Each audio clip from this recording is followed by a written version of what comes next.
ইসলামী আন্দোলন বাংলাদেশ এর কেন্দ্রীয় কার্যালয়ে উপস্থিত হন বিশিষ্ট আলেম দ্বীন খেলাফত মজলিসের মহাসচিব হেফাজত নেতা মৌলানা মামুনুল হক সহ আরও অন্যান্য ওলামায়ে কেরাম।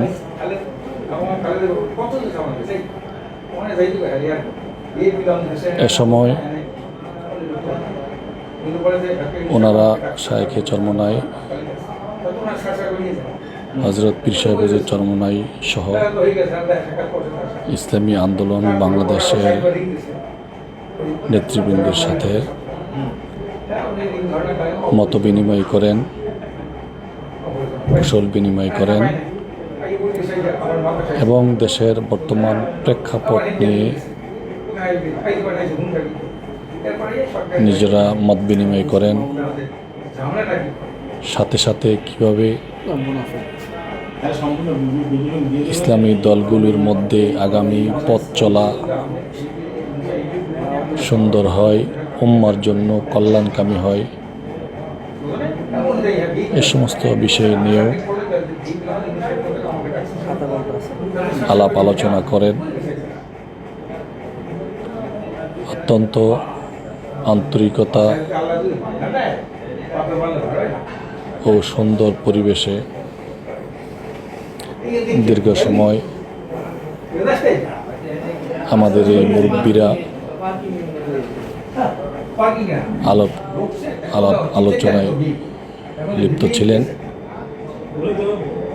আলহামদুলিল্লাহ, আমরা আশা করি এভাবে যদি ওলামায়ে কেরামের মধ্যে উলফত, উনসিয়াত, যোগাযোগ আসা যাওয়া থাকে,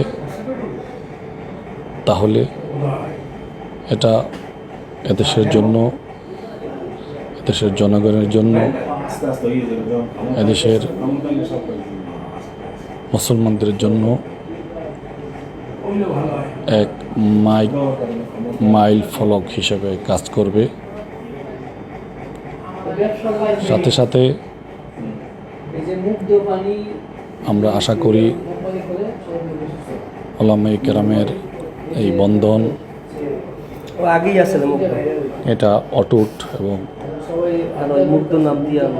মজবুত থাকুক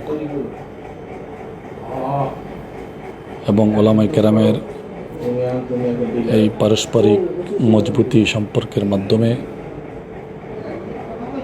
এদেশ থেকে ইসলাম বিদ্বেষী, খোদাদ্রোহী, দেশদ্রোহী সকল প্রকার অপশক্তির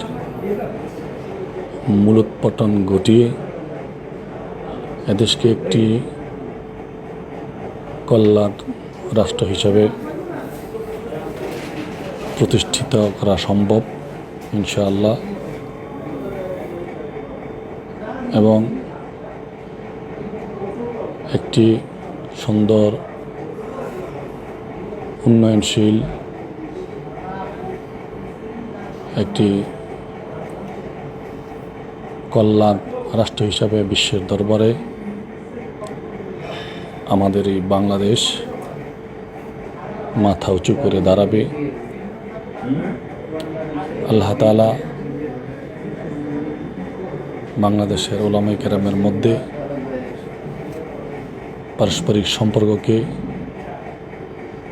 আরো মজবুত এবং সুন্দর করে দিন।